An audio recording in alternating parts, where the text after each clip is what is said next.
Mira, no nos engañemos. Mientras más rico eres y más poder tienes, menos probable es tener amigos. Tienes que tener el carácter para esto.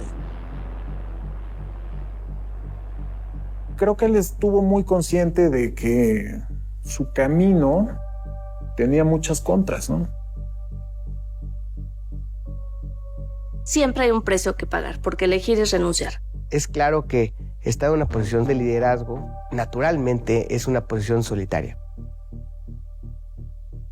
Nadie está en la silla contigo, ¿me entiendes? Pues es que la guerra realmente empezó el día 1. Cuando llegas tú a competir, a la competencia no le gusta que de repente te lleves un pedazo importante del pastel. Pensemos por un momento que TV Azteca viene a romper el monopolio de Televisa. Después Unifón viene a ser un participante incómodo en el negocio de las telecomunicaciones. Banco Azteca vino a cambiar la manera en la que se hace banca en México y obviamente no le gustó a los grandes bancos. Hemos sido agredidos por mafias, algunas formales, algunas informales. Se ha dado unos golpes durísimos, pero tiene una capacidad de resiliencia tremenda. No lo van a lograr. Y voy a hacer todo lo que esté en mis manos, y voy a usar todos los recursos que tengo para triunfar. Y no me van a ganar.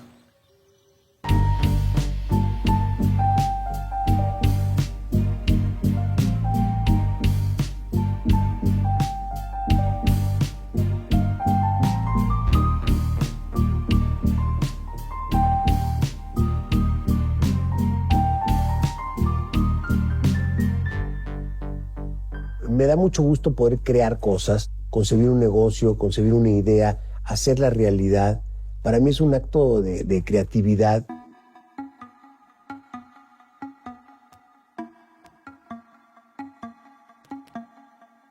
Desde muy jóvenes la plática en la mesa era de las tiendas y de qué productos había. Hablamos de negocios, hablamos de política, de geopolítica, de otras cosas. Y yo creo que pues, viene por la familia, ¿no? Porque no creo que empezó con mi padre, eso ya venía desde antes.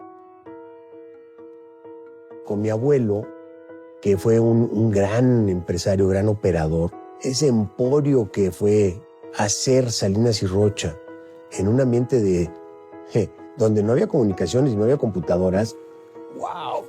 Es una fuerza de voluntad y una tenacidad tremenda, ¿no? Y bueno, pues eso me lo contagió después, porque ya que estaba yo en Electra, todos los días llegaba a jeringarme con que estaba mal este y mal otro, y mal otro, y mal otro.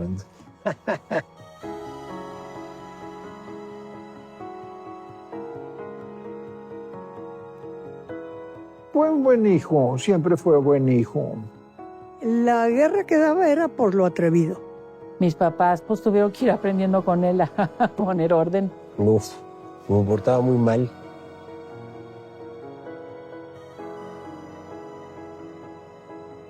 No se detenía porque le dijeran no, pues estaba haciendo lo que él quería. Cuando entró a la secundaria, tuvo un problema, tenía un reloj.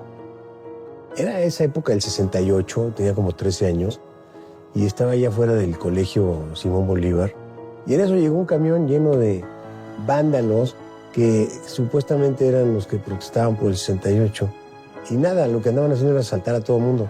Entonces me asaltaron a mí y me quitaron el reloj. Y entonces Ricardo dijo, pues no me vas a quitar mi reloj. Y sacó su navajita para defenderse. Y bueno, pues ahí tratamos de defendernos, pero pues fue infructuoso, se llevó mi reloj. Esto causó un furor. Nos llamaron, nos llamó el director, fue mi esposo, y ahí le preguntó, bueno, ¿quieres estar aquí o te quieres regresar al otro? Y dice, me quiero regresar al otro, y lo regresó al otro. Me sacaron de la escuela, gracias a Dios. Me corrieron. Desde entonces, la verdad es que nunca tuve problemas. Cuando yo me voy a vivir a Monterrey para estudiar la carrera, pues efectivamente, mis abuelos Pliego, Guillermo Pliego y Emilia Muriz, me acogieron en su casa Y pasé 4 años increíbles ahí. ¿Por qué? Porque pues hay puro cariño, ya hay una disciplina, pero hay mucha libertad. Y yo creo que esa es una muy buena fórmula para los chicos. Vivió con ellos, creo que 4 o 5 años. Y nuestros abuelos eran, pues, abuelos, ¿no? Y eran muy buenas personas, muy educadas. Y fue su nieto predilecto porque verdaderamente les hacía compañía, platicaba mucho con ellos, se interesó en la vida de cada uno de ellos.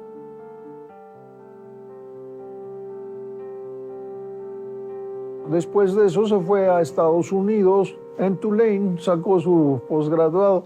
Sí, porque fue el único pinche lugar donde me aceptaron. Y en vez de tardarse 4 años, lo hizo en 2. Vi que estaba perdiendo el tiempo. Acabé rápido y me fui a trabajar. Y yo creo que la educación, o sea, leer, escribir, sumar, restar, álgebra, algo de historia, algo de arte, algo de humanidades, ya estás. Listo, vámonos. Hay una cosa que se llama streetwise. O sea, el conocimiento de la calle es súper valioso. Y en los negocios no son tan complicados, ¿me entendés?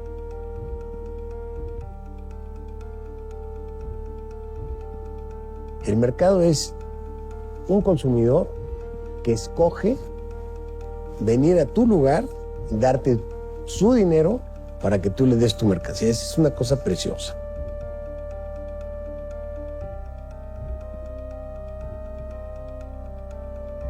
Mi hija Nifa tenía apenas 1 año de nacida y nos reubicamos a vivir en México. Y en el 81 estaba López Portillo en el poder. El precio del dólar pasó de 20 a 3,000. Hoy está de moda criticar las privatizaciones que hizo Salinas, pero se les olvida a todos los que critican que el Estado mexicano se había vuelto un cerdo obeso. Pues más o menos el gobierno mexicano tenía una participación cercana al 50% del Producto Interno Bruto. Esto quiere decir que por cada 2 pesos que producíamos, el gobierno estaba intrometido en 1. Y de repente, ¡pum! Vales, que se nos viene el problema. O sea, se había triplicado la cantidad de pesos que yo tenía que pagar.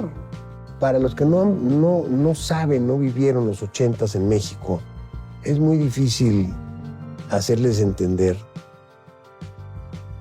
el tamaño de crisis y el tamaño de problema que se nos vino encima.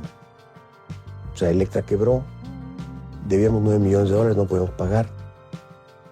Me tengo que ir a la suspensión de pago. Entonces la compañía entró a suspensión de pagos el 26 de septiembre de 1983.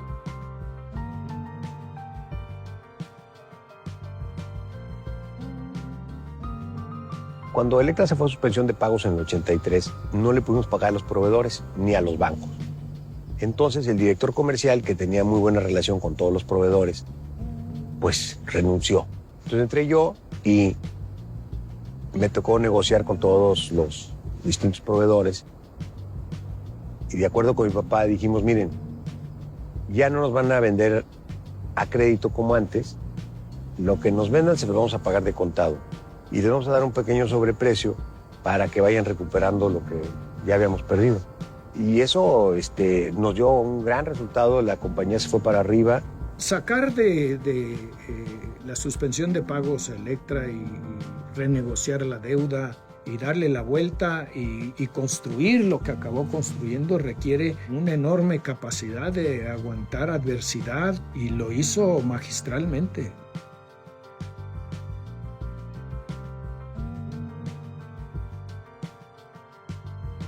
Ya que la compañía estaba navegando sin adeudos, pues yo dije, ya basta. Pero mi papá se dio cuenta que no podía haber 2 jefes, ¿no? Y tomó una decisión muy importante, decir, bueno, pues tú encárgate y lloras.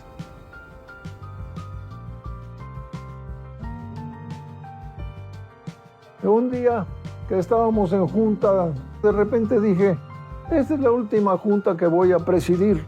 De ahora en adelante Ricardo se encarga del negocio.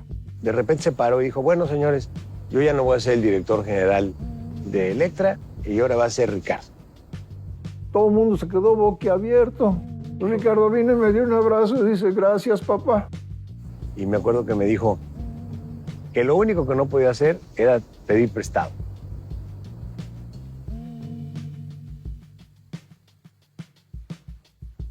En el primer mes que estuve aquí, cuando regresé de Estados Unidos, mi papá me dijo, deberías ver estas antenas parabólicas, porque aparentemente esto de bajar la señal de televisión de los satélites es una maravilla. Y entonces hice una parabólica y bajé la señal del satélite y me enamoré de la televisión. Dije, esto es la magia negra.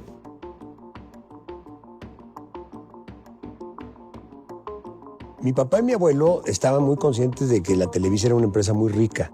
Su riqueza partía de que tenían una concesión monopólica, que nadie más tenía permiso para hacer televisión. Era un país completamente distinto, era otro México. Un país dominado por un solo partido político durante 70 años, el PRI. La famosa relación del PRI-gobierno con Televisa.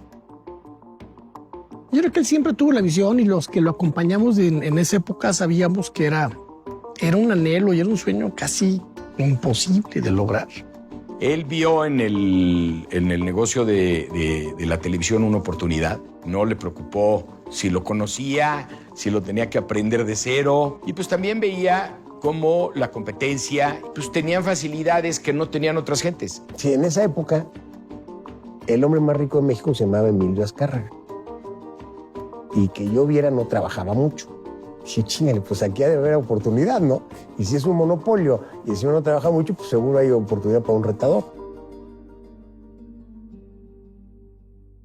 Este mes de diciembre se cumplen 30 años, donde recibí una llamada de Ricardo y me dice, oye, me aplicó la del padrino. Tengo una propuesta que no puede rechazar. Ya está la famosa anécdota. Yo a Ricardo hice 2 preguntas básicas. 1, ¿tienes contactos políticos? No. 2, ¿tenemos lana? Tampoco. Entonces, ¿cómo? Poco tiempo estábamos en tranquilidad cuando se le ocurrió que quería ser postor para la televisión. Y por poco nos hunde eso. Fue un riesgo desproporcionado, pero también era enormemente grande el potencial. Hubo que hipotecar todo Grupo Electra, más la nueva TV Azteca. Todo era propiedad de los acreedores. Entonces, si hubiera fallado mi gestión, nos hubiéramos quedado sin Azteca y sin Electra. Yo a cierto punto, cuando volteo para atrás, digo, Ricardo, fuimos unos irresponsables. Y si esto hubiera salido mal, güey, imagínate. Todo el patrimonio de la familia se empeñó ahí. Y más. Sí se la aventaron ahí mi papá y mi abuelo. Se la aventaron y... Pues sí, requería mucha confianza.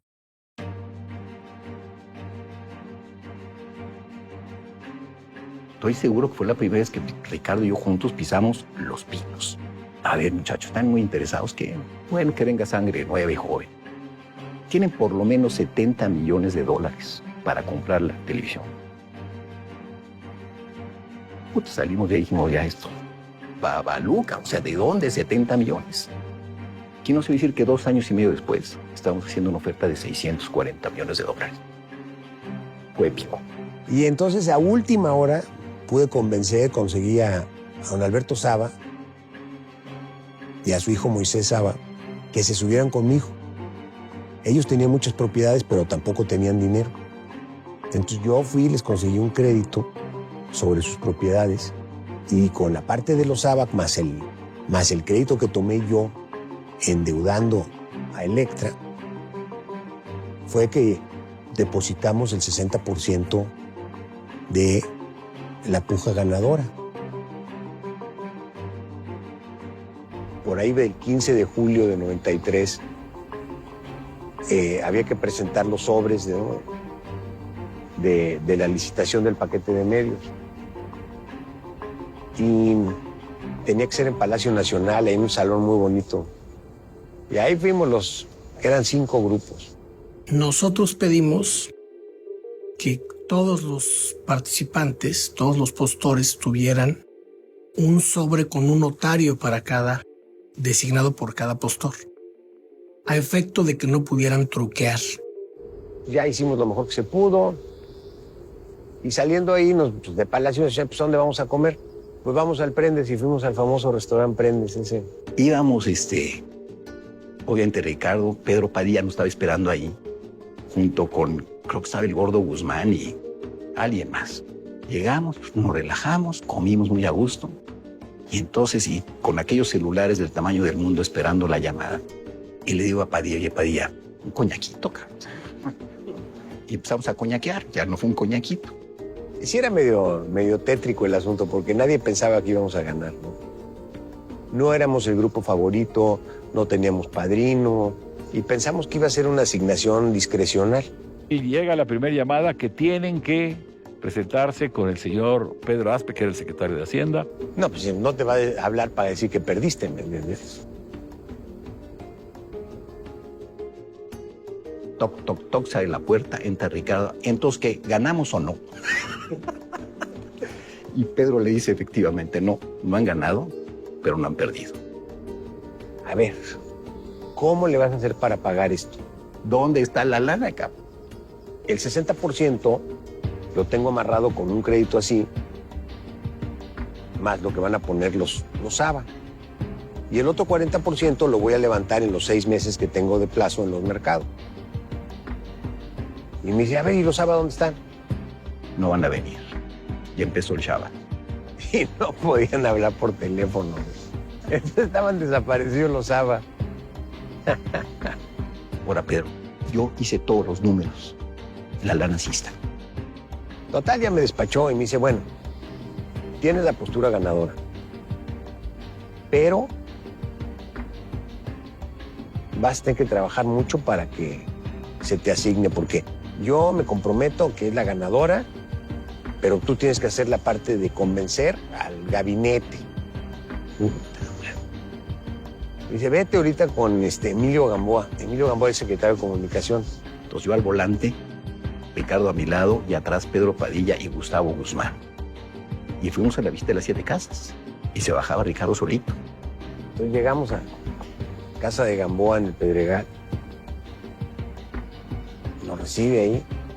Y me dice, Ricardo, no te das cuenta, pero ya te cambió la vida. Dije, no. Yo voy a seguir siendo empresario y voy a ser como soy. Dice, no sabes lo que te espera. Pues tenía razón, pues no, ¿cómo ibas a saber? Nadie podía saber.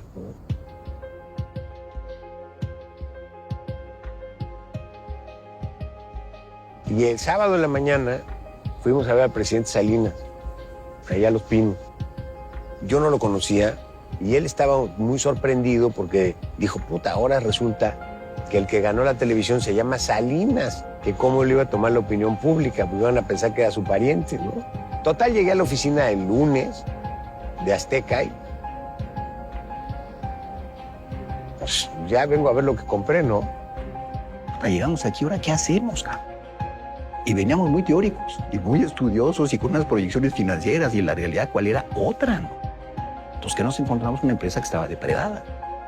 Y me recibió el director, ya me dio el tour. Y ahí me acuerdo que vi a Javier Alatorre en un escritorio haciendo noticias.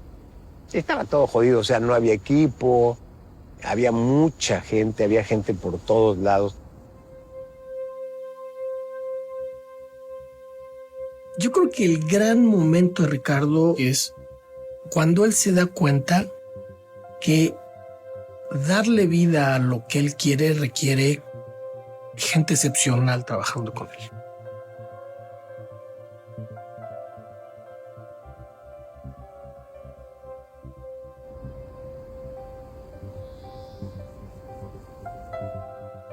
Doctora, dices en cuestiones de administración y de organización corporativa y de funcionamiento de las empresas, un gran conocedor que ayudó muchísimo a las estructuras corporativas que iba necesitando el crecimiento vertiginoso Y el doctor Concevi, que es un gran pensador de cuestiones económicas, de cuestiones políticas, sociales, lo ayudaron muchísimo y lo siguen ayudando, ¿no?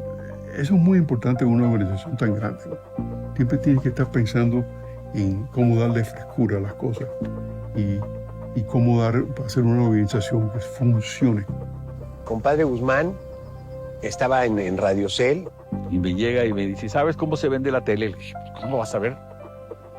¿Cómo se vende la tele? O sea, me saca una bola de papeles, pues mira los ratings. Pues, yo estudié comunicaciones, pero pues ¿qué es un rating? Me pedía opiniones, pero más que todo me estaba dando clases.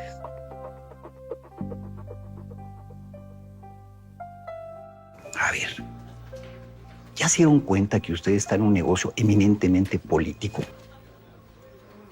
Pues, más o menos, pero como que nos cae el 20.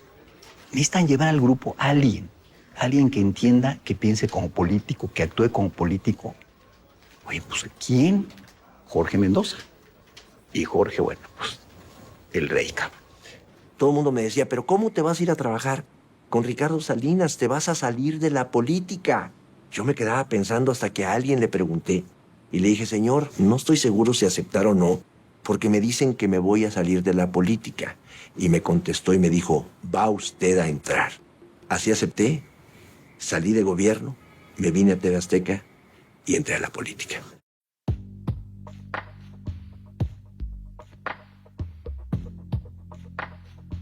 Para empezar, el sistema de distribución de las torres y todo, y los transmisores, estaba en pésimo estado. Tenían 30, 40 años los transmisores. Entonces, yo me di cuenta que tenía que tener un sistema de distribución de señal de primer mundo. Entonces, el primer problema fue conseguir más dinero que no teníamos. Y Nacho Morales, con sus habilidades financieras, trabajó con proveedores y nos dedicamos a eso. Me acuerdo que tenía un avión y volábamos a Estados Unidos a ver equipos, a ver proveedores, señales, programas. Y le puse una antena en la panza al avión para ver en dónde se veía la televisión. Entonces, arriba del avión iba yo checando dónde había cobertura y dónde no. Ricardo tomó, como siempre lo toma, esta actitud del retador, del challenger, de yo voy a llegar y me voy a quedar con un pedazo de este pastel. El proyecto de televisión que armamos, ¿de dónde partía? No vamos a producir. Pues no sabemos producir. No tenemos dinero para producir. Lo único que vamos a producir que teníamos que hacer fue noticias. Pues claro que al año y medio nos dijimos, o producimos o nos morimos, ¿no? Pues teníamos el 1% de participación. El cero del dinero de la publicidad y de rating, pues teníamos el 1%. Entonces, pues empezar de cero y a competir pues con el único que existía. Televisa pues tenía a través de su plan francés toda la inversión publicitaria de todos los anunciantes. Entonces pues, fue una época difícil de empezar a traer anunciantes y convencerlos de que Televisión Azteca era otra opción. Entonces vamos a la primera telenovela. Y desde ahí regresa Emilio Azcárraga, diciendo aquí nadie fuera de Televisa puede hacer telenovelas. Ricardo siempre ha retado el status quo. Y siempre se ha metido a segmentos o a negocios donde eran negocios cerrados para todo el mundo. O sea, la televisión era un negocio cerrado.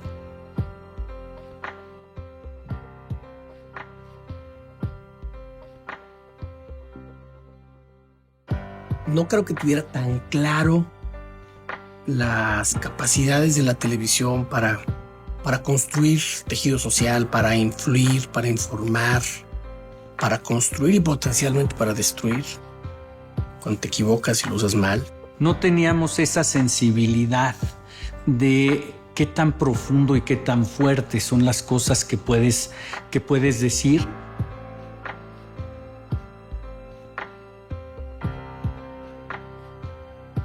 La televisión entra como la humedad a todos los rincones del país y a todos los hogares y la influencia que tienes a través de tus programas, tus contenidos, pues es muy grande. Y los políticos son hipersensibles a esa influencia. Entonces nos puso en el ojo del huracán en términos políticos, para los cuales yo no estaba preparado, la verdad.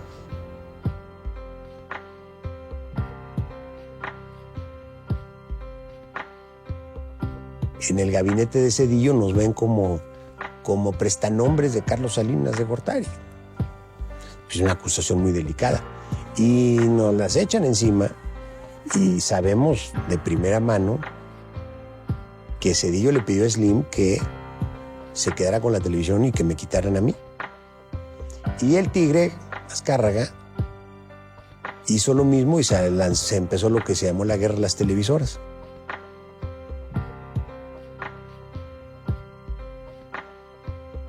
La famosa guerra de las televisoras fue totalmente orquestado. Para Emilio Azcárraga no había manera de conseguir que alguien fuera a competir. Yo recuerdo la respuesta cuando le dijeron, oye, ¿qué opina de la competencia? ¿Cuál competencia? Si ni la veo, nada más que había perdido el 40% de la audiencia y el 40% de los ingresos publicitarios.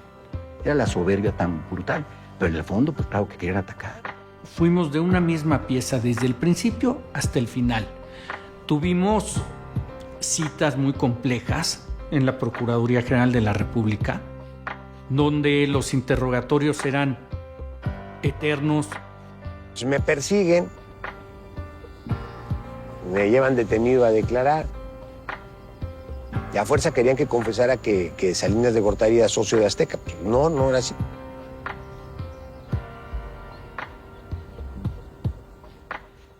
Yo entré con mucha tranquilidad, decía, les voy a ganar estos tipos, les voy a ganar. No me van a doblegar, no lo van a lograr.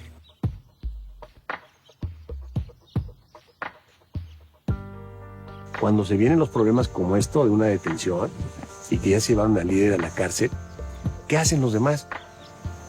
Están viendo cómo reacciona el jefe, ¿no? Entonces, en esos momentos es cuando más confianza tienes que tener y más coraje de salir adelante tienes que demostrar.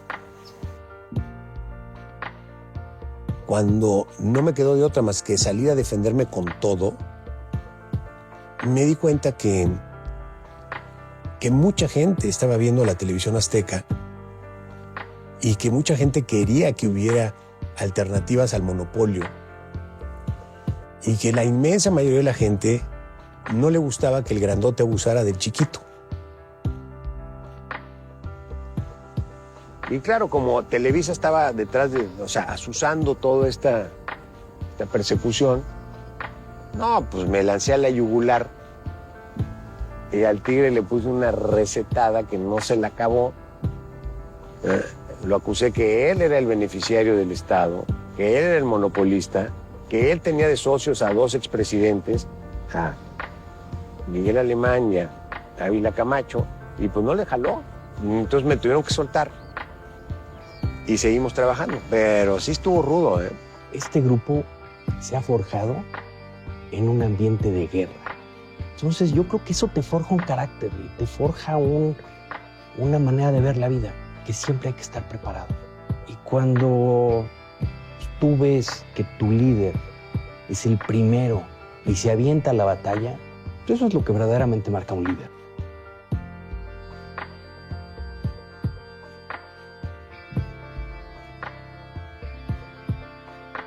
Era una mañana y teníamos junta de comité ejecutivo. Y estábamos en la junta y en eso se abre la puerta y nos dicen, acaban de matar a Paco Stanley. ¿Cómo? ¿Y dónde está la autoridad? Pregunto yo, preguntamos todos, ¿para qué pagamos impuestos? ¿Para qué tenemos elecciones? ¿Para qué tenemos 3 poderes? ¿Para qué tanto gobierno cuando no hay autoridad? En esta ciudad, como en muchas otras ciudades de México, la impunidad, la ineptitud de la autoridad y también la indiferencia de los ciudadanos ya llegó al límite. Todo lo que pasó en ese día, terminando con ese speech, pues fue de una valentía impresionante. Y ándale, que me mandan a llamar Zedillo, me pone una cagotiza ahí en Los Pinos. Y me acuerdo que me dijo, pues, ¿tú qué te crees, el ciudadano Kane o qué? Y luego, para acabarle de fregar, Cuauhtémoc Cárdenas era jefe de gobierno y él estaba compitiendo por la presidencia del 2000. Entonces todos sus allegados interpretaron este mensaje como un ataque a Cuauhtémoc Cárdenas y al PRD. Y me lo echaron a andar como si nosotros fuéramos los culpables del asesinato, ¿no? La reacción del gobierno de la Ciudad de México fue terrible.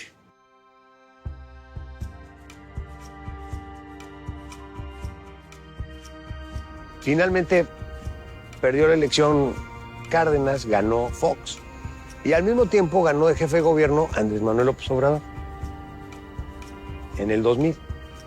Y entonces Andrés Manuel, pues, lo primero que hizo fue venir a verme a TV Azteca y dice, bueno, yo no tengo nada de ese problema, tú y yo vamos a dar la vuelta a la página y vamos para adelante. Y así fue. Y tuvimos una magnífica relación cuando él fue jefe de gobierno, hicimos varias cosas juntos y desde entonces conozco al presidente Andrés Manuel. Nos unen temas como la historia, la visión de país, la voluntad de que a la gente más fregada le vaya mejor. A mí me interesa mucho eso. ¿Tú crees que a mí me interesa que la gente esté pobre, muerta de hambre? Claro que no. Y además yo sé cómo sacarlas de la pobreza y la miseria, y no es con caridad. Poniéndolos a trabajar. El trabajo te dignifica, no nada más es un sueldo, te dignifica. Y lo que hay que hacer es quitar obstáculos para que la gente consiga trabajo y haga, inicie, emprenda, tenga también iniciativas propias. Por eso le decía yo al presidente, hagamos una zona libre para los de abajo, para la gente que menos tiene. No le pongas obstáculos, que no paguen impuestos, que no requieran permisos, que la iniciativa esté libre. Vámonos.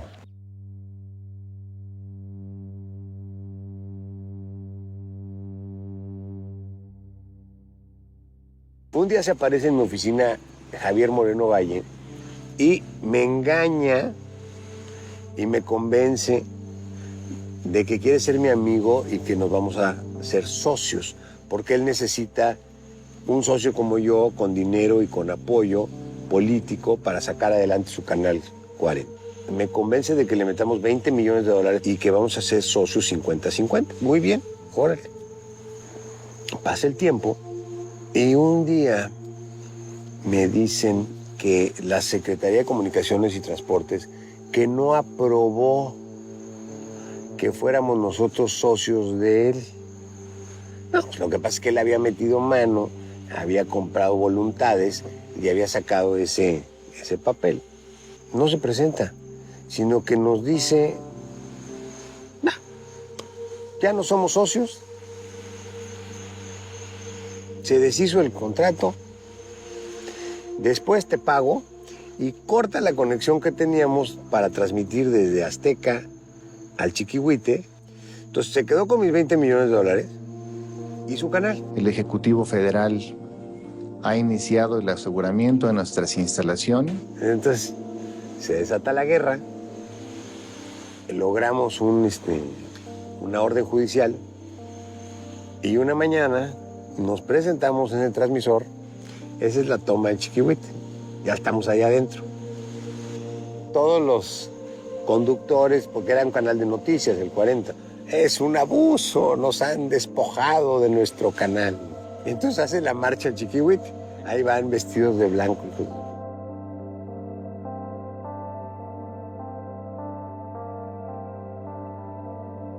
En aquel entonces me acuerdo que yo estaba muy cerca del aeropuerto echándome un taco. Me habla Ricardo y me dice, oye, que se metieron unos abogados con el apoyo de no sé quién al Chiquihuite y que están ahí la policía y nos quieren sacar. Y me dijo, Mendoza, te pido un favor. Yo estoy lejos, pero no permitas que nos vayan a quitar la posición. Pido un helicóptero ahí muy cerca y ahí teníamos que ir a mostrar realmente nuestra determinación de que lo que era nuestro, era nuestro. Me habla el presidente Fox y entonces me dejo convencer de que las formas habían sido muy malas y que devolviera el canal a Santiago Krill, que lo iba a tener gobernación. A petición de las autoridades, TV Azteca entregará de manera pacífica la antena de transmisión instalada en el Cerro del Chiquihuite al gobierno, en tanto continúen los juicios legales. Entonces acordamos desalojar el Chiquihuite. ¿Y qué crees que pasó? Krill se lo devolvió a Moreno Valle. Y entonces sí nos pasamos a enchilar grandemente. Pero el imbécil de Moreno Valle no le alcanzaba ni para pagar la nómina del Canal 40. Entonces se fue a huelga y el canal se fue del aire y se apagaron el Chiquihuite. Y nosotros seguimos en la pelea hasta que finalmente, en una orden judicial, nos dieron la posesión del Chiquihuite y nos volvimos a meter. México tiene hoy una televisión que no tenía en el 2006. Una televisión que rompió con el paradigma del simple entretenimiento, del espectáculo, del deporte, de la televisión de información como la conocíamos. La idea de construir una televisión inteligente, una televisión de libertad, una televisión donde todos supieran y se sintieran que tenían la confianza para decir las cosas de forma inteligente y construyendo sociedad. Yo no soy director de un canal de noticias, yo soy director de una plataforma de divulgación de la libertad. El propósito del canal es darle una herramienta a la sociedad para tomar siempre más y mejores decisiones. Dentro de esa agenda está construir, por supuesto, una plataforma que sea un referente informativo. TV Azteca coloca a Ricardo y al grupo en una posición no solamente de espectador, sino de actor en la vida política, económica, social, cultural. Y es lo que nos ha permitido a todos tener una voz, tener una filosofía en la sociedad, tener ideas planteadas, tener propuestas, lo que nos ha permitido innovar, lo que nos ha permitido enfrentarnos a intereses que hubieran deseado que no existiéramos. Desde 96, 97, 98, era obvio que teníamos que tener nuestras propias cuentas, tener nuestra propia captación y tener nuestra propia cartera bancaria. Un alto funcionario en alguna ocasión me dijo, es que mientras que yo viva, Ricardo Salinas no va a formar parte del sistema financiero mexicano. Pues fue muy fuerte, era personalizado realmente, la opinión no estaba basado ni en las capacidades que nosotros podríamos tener. El tamaño de los intereses era muy grande y se vale mentir, calumniar, insultar, cooptar. Entonces nos tuvimos que esperar hasta que finalmente llegó Fox en el 2000. Y lo primero que hice fue hablar con el presidente Fox y decirle, oye, yo tengo una idea para hacer una banca popular, una banca sin comisiones, una banca para la base de la pirámide, que esto es lo que este país necesita, porque hoy la banca que tenemos es una banca para clase media alta. Y entonces me compró la idea y me dijo que sí.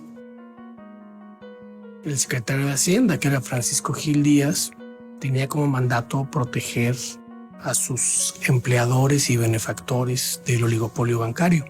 Y su mandato era que por ningún motivo nosotros participáramos ahí.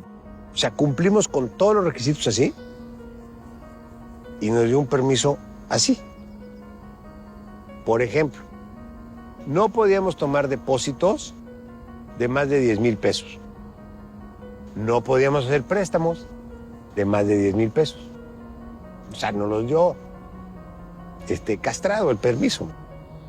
Entonces nos metimos en un pleito con él muy fuerte. Y a base de gritos y manotazos ahí en la oficina de Palacio Nacional, no les quedó de otra más que hacernos el permiso completo. Bueno, pero quedó enojado. Finalmente, tenemos un banco muy exitoso que le ha dado acceso a millones de personas a servicios financieros con tecnología moderna y la verdad es que es un segmento que nadie quería atender. Todos querían atender a las clases privilegiadas y nadie quería darle servicio a quien no tenía acceso a los servicios financieros. Y eso ha sido un un sello de la casa de comprometernos a innovar para llevar grandes momentos en la vida, para llevar progreso, para llevar prosperidad de forma masiva. México, sin Banco Azteca hoy en día, muchos millones de mexicanos no hubieran tenido acceso a la banca formal. En la historia de este banco, en los 20 años, hemos bancarizado cerca de 30 millones de mexicanos, que de otra manera no hubieran tenido servicios financieros. Lo decimos muy a la ligera, pero la palabra crédito viene de creer. Y somos una organización que realmente hacemos eso con la gente que más lo necesita. Creemos en ellos. Y lo que sucede es algo maravilloso, porque cuando tú crees en alguien, cuando nadie había creído en él, y ves que la persona te paga, el vínculo que desarrollas es de muy largo plazo y de enorme profundidad. Somos parte fundamental del sistema circulatorio del país. Hacemos casi 3 millones de movimientos de dinero diarios para nuestros clientes. Pagamos casi la mitad de las remesas que llegan a este país. Entregamos en la mano de las personas cada año 20,000 millones de dólares. Eso es mover la economía de este país. La SuperApp es un proyecto que surgió hace algunos meses en el que tomamos la decisión, un grupo de directivos, de buscar poner en un solo lugar toda la propuesta de valor de Grupo Salinas. Como parte de su estrategia busca llegar a muchos mexicanos. Nos hemos planteado alcanzar una masa crítica de 50 millones de usuarios dentro de la SuperApp. Tenemos que ser relevantes en la vida de todos los mexicanos. A través de Electra y de Banco Azteca estamos logrando que muchos mexicanos tengan una mejor vida, una vida donde puedan tener una mejor calidad, donde puedan prosperar, puedan crecer, puedan cumplir sus sueños. Es un modelo de negocio que trata de llegar a pedazos de la comunidad mexicana y de otros países en donde este modelo de negocio ayuda a cambiar vidas, ayuda a cambiar escenarios, ayuda a construir capacidades que no existían antes. Me dedico a crear cosas que benefician a millones de personas. Esa es mi meta. Y el ejercicio creativo de diseñar un nuevo sistema, de concebir un nuevo producto, de crear una nueva compañía que beneficia a millones, es súper satisfactorio. Eso es lo que yo hago. El Grupo Salinas no está hecho para cualquiera, está hecho para gente que quiere escribir libros, que quiere escribir grandes historias y no gente que venga a leer y a ver qué pasa. Del momento en que se consigue la licencia, al momento en que arranca el banco, Banco Azteca nace con 1,000 sucursales bancarias. O sea, algo que ningún otro banco en la historia, ¿no?, puede decir que el primer día de arranque tiene 1,000 sucursales bancarias listas para empezar a dar crédito. Empezamos muy pequeños y ahora pues somos prácticamente el quinto banco más importante de este país. Le estamos solucionando la vida a más de 10 millones de personas que pueden operar sus servicios financieros desde el móvil. Y antes eso no se podía hacer. Entonces, es muy satisfactorio ver estas innovaciones que mejoran la calidad de vida de nuestros clientes. Eso es una frase que Ricardo tiene. La única constante es el cambio.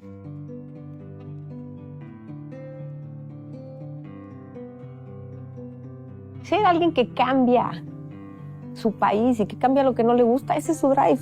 O sea, al final del día lo cambia para todos, lo cambia para los que estamos en la organización, lo cambia para sus hijos, lo cambia para los de afuera, lo cambia para él mismo y por la satisfacción de saber que vamos a mejor puerto. Y él siempre ha sido la filosofía de que si a él le va bien, nos tiene que ir bien a todos. No hablando solamente de los empleados, sino a todos como país. Una característica que tiene el grupo es que te dan todas las libertades en tu trabajo. O sea, te dan la libertad de innovar, la libertad de actuar, siempre haciendo las cosas mucho mejor.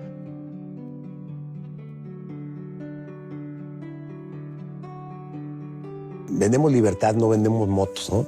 Libertad para hacer, para moverte, para actuar, para hacer negocio. Y la experiencia itálica fue muy, muy bonita porque también con muchos aprendizajes, pero al principio pensamos que teníamos que comprar las motos más baratas. Pero pues las más baratas no son las más buenas. Entonces hubo que cambiar eso rápidamente y subir el nivel de calidad a lo que tenemos hoy. Damos acceso a movilidad que transforma vidas. Ahí está resumido todo el ímpetu que le ponemos a las cosas. Transformamos las vidas a través de la movilidad. Diseñamos nosotros las motos aquí el look. Y entonces importamos muchísimas partes, las ensamblamos en un negocio que se llama Ensamblica y luego las distribuimos y las vendemos por todas las tiendas. Y ha sido un negocio extraordinario. Fue maravilloso no conocer de ese negocio, porque al no conocerlo, empezamos con un hoja en blanco. Entonces tenemos millones de personas que tienen una vida más libre, más próspera, más segura, porque tienen una itálica.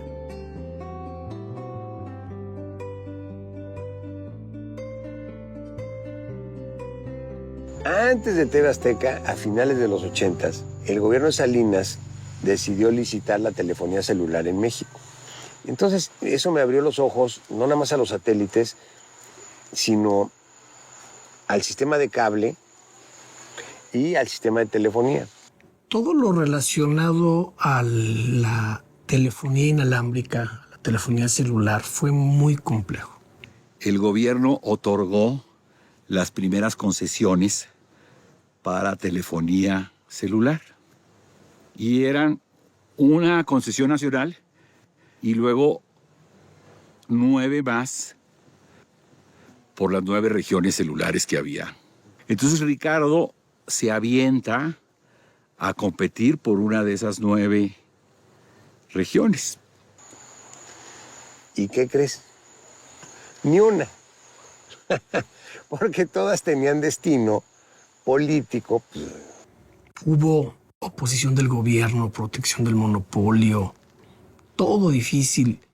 Y en 98, el gobierno abre otras bandas, la de 1.9, para licitar y entrar nuevos competidores a celular. Y entonces, otra vez, busqué a Moisés Saba y a don Alberto, y con lo que habían ganado de su venta de acciones de TV Azteca, nos asociamos otra vez 50-50, él, Moisés manejando, y total, pues ahí seguimos. Y finalmente Moisés salió de Unefón, yo le compré, consolidamos Unefón y Usacell, y años después le entraron los televisos, y años después se la vendimos a ATT en 2014. Pero vendí todo menos la fibra óptica. Había otra infraestructura, torres, había fibra óptica de larga distancia, había clientes, todo, vendí todo.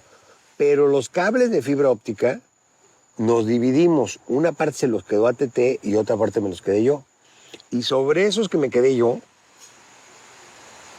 luego construimos mucho más fibra y ahí está la Total Play. Hoy la estrella que más brilla, digamos, es la Total Play. Y no es que nadie se haya sentado nunca a decir vamos a ser la empresa más grande de fibra óptica del país, porque empezamos literalmente vendiendo el acceso fijo 12 personas con tarjetas y los empleados se comisionaban. Esa es la visión de Ricardo de decir, bueno, ¿qué sigue? Pues el Internet, vamos entonces ahora al Internet y después de eso vendrá otra. A mí me toca, siendo director de Usacell, empezar a cablear Polanco para el proyecto que ahora es Total Play. Yo le decía a Ricardo, si estamos en el wireless, estamos en una compañía celular, ¿por qué me pones a cablear? Y así, muy seguro, es que el futuro es la fibra óptica, el futuro no va a poder haber buen ancho de banda wireless. La capacidad que tiene la red fija, la fibra óptica fija, es infinita. Entonces, una vez que tú tienes fibra óptica, ya nunca vas a tener más una limitante de capacidad. El problema es que no todo el mundo tiene fibra óptica y es lo que estamos solucionando en Total Play. El siguiente objetivo pues es cubrir más mercado y tratar de penetrarlo lo más posible, es decir, donde ya estamos, que nos compre la mayor cantidad de la gente. Fíjate, este pequeño hilo de fibra, que es tan delgado como un cabello, está hecho de arena y está dentro de un tubo pequeño, muy ligero, y proporciona una conectividad casi increíble. Yo creo que eso es una satisfacción muy grande, poder conectar a las personas. Cuando dices, es que yo quiero conectar a toda la gente de México, a la modernidad, al mundo del conocimiento y la cultura, entonces ya cambió la cosa y por eso estamos poniendo fibra óptica para todo México. Y por eso nuestra compañía Total Play está yendo también, porque estamos en un propósito distinto. El propósito es conectar a todo mundo. En 2 semanas vamos a cerrar con 2.4 millones de clientes, de los cuales este año sumamos 1 millón.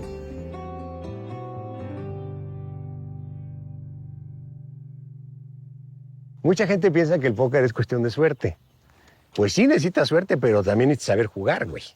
El que sabe jugar casi siempre termina con más suerte.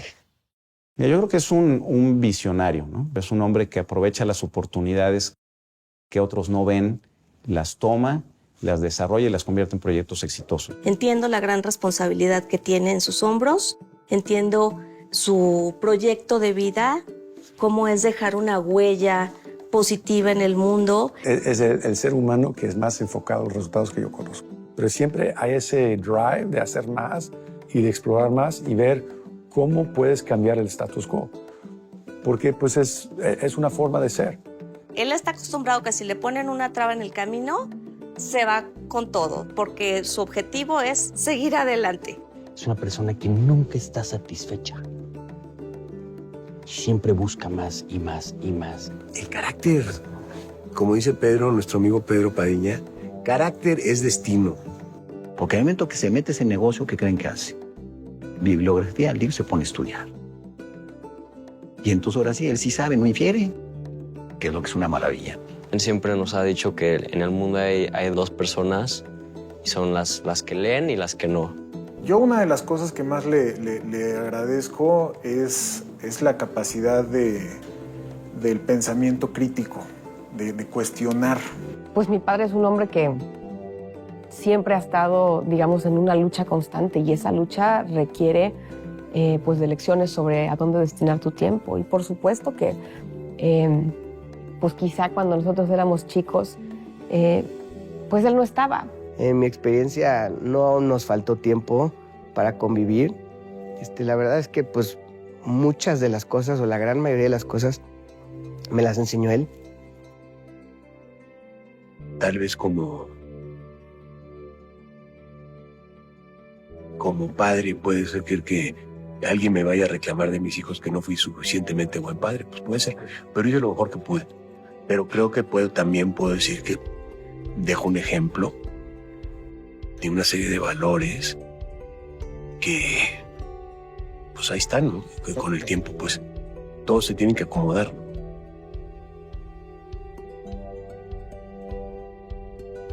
Yo creo que le gusta hacer lo que hace.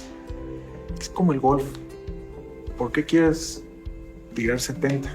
Porque te gusta esa competencia, te gusta esa lucha. No sabe perder. Eso es virtud o defecto que lo juzgue alguien más. Y entre más duro esté el reto y mientras más está dura la presión, el tipo más se acrecienta. No, puta, se fue para el otro lado. ¿Viste aquí? Sí, no, bueno, es un personaje único y irrepetible, o sea, como estos ya no los hacen hoy en día. Es generoso, puede ser amable, también es duro, entonces su carácter es complicado, pero ya lo estoy entendiendo más. Es muy ocupado, pero aún así como que encuentra un espacio para estar con nosotros. Ricardo le interesa mucho la familia. A pesar de que es un hombre que aparentemente es duro, es verdaderamente muy noble. Tiene un gran corazón. Es un hombre sensible, es un hombre con calidad humana, es un hombre compasivo, pero es un hombre que en el mundo profesional es muy duro y se lo agradezco, yo se lo agradezco. No fácilmente acepta que le digan cualquier cosa. Te va a contestar y te va a decir, o sea, no se va a quedar con los brazos cruzados. Cuando tú creces y cuando la gente empieza a verte diferente, que es el caso de Ricardo, todo lo que Ricardo haga o deje de hacer es nota.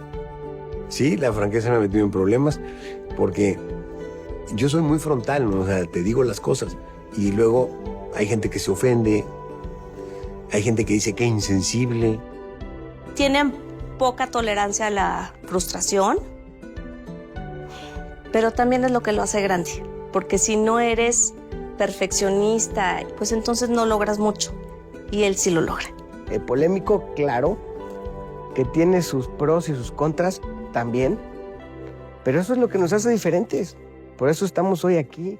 Haber conocido a Ricardo hace cerca de 34 años marcó mi vida para bien. He sido una persona ejemplar, un gran líder, un compañero de vida. Juntos, de una empresa muy modesta que era Electra, al día de hoy hemos construido una empresa importante para México. Era una historia fabulosa, fabulosa, fabulosa. Ricardo se propone algo y hace un plan y lo sigue hasta que lo logra. Esa es una virtud enorme de un dirigente empresarial. Si hace 20 años me hubieran preguntado cómo iba a ser TV Azteca o cómo iba a ser Banco Azteca, jamás se me hubiera ocurrido describir lo que hoy tenemos. Pero ahora te das cuenta de que la fecha se llega, cada vez la ves más cerca, cada vez es más inevitable y es como tragicómico porque cuando más sabes, cuando más preparación tienes, cuando más conocimiento tienes, bye. Yo lo veo con mucha preocupación porque imagínate, o sea, es un ser muy inquieto. Yo no lo veo retirándose, a lo mejor sí bajándole y delegando más, pero disfruta. Con todos los problemas yo veo que tiene mucha sustancia en sus ideas y el implementarlas y el hacerlas permear en la gente, creo que es una cosa que él disfruta mucho porque sabe que vale la pena. Yo creo que aparte de ser un gran empresario, es un líder social. Porque tiene una visión de país, porque tiene valores por los cuales lucha, porque es muy congruente entre lo que dice y lo que hace. Ese mismo disciplina intelectual de curiosidad también lo ha aplicado a las orquestas aztecas, a hacer una escuela. Si además le metes el tema del medio ambiente y haces que nuestros colaboradores, que cada uno de nosotros participemos en las campañas de Limpiemos México, las campañas de Vive Sin Drogas o cualquiera de todas estas campañas, pues además entonces hay un beneficio ecológico y pues de alguna manera pues todo esto se va transmitiendo en un mejor México. Son programas que impulsan la libertad, son programas que impulsan el buen liderazgo, el Estado de Derecho, la difusión de las ideas, el impulso de la cultura. Es un hombre súper sensible al dolor ajeno, a las injusticias, a los casos de éxito. Veo cómo se emociona cuando conoce que alguien ha venido desde abajo y se ha ido superando y ha hecho las cosas por sí solo. Es un hombre extremadamente generoso, solidario, y creo que eso lo demuestra en todo sentido. O sea, yo lo puedo ver a través de la Fundación Azteca. Son tantos años de trabajar por tantas familias mexicanas, pero sobre todo es un hombre que está convencido de crear capacidades. La idea de generar valor económico, social y ambiental desde la empresa ha sido el eje que ha constituido el anhelo del grupo de toda la vida.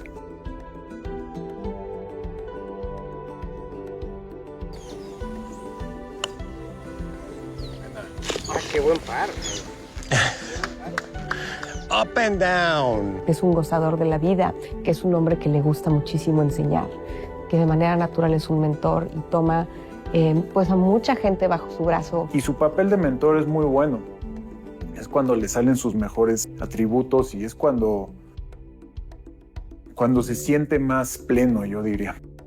Es un papá que es como más como un maestro de vida. A mí me ha tocado sentarme con él, toma su hoja de papel, agarra un lápiz y me explica las cosas como quiere que las hagamos. O sea, y me lleva de la mano. Y él puede entender un mundo muy complejo y ve cómo hacerle para sintetizarlo y explicarlo fácil. O sea, si yo le dijera a los jóvenes una sola cosa, autoconfianza. Tú puedes, tú propóntelo, nunca te des por vencido, nunca, y vas a salir.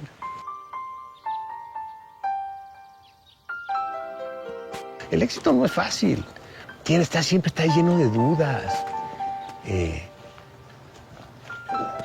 Si tú dejas que las dudas te dominen, pues no vas a hacer nada. Entonces, no puedes. Tienes siempre que ir con una enorme confianza de que estás preparado, que te lo mereces el éxito, ¿sí? Y que vas a sacar esto adelante. Y a veces hasta parece locura, ¿no?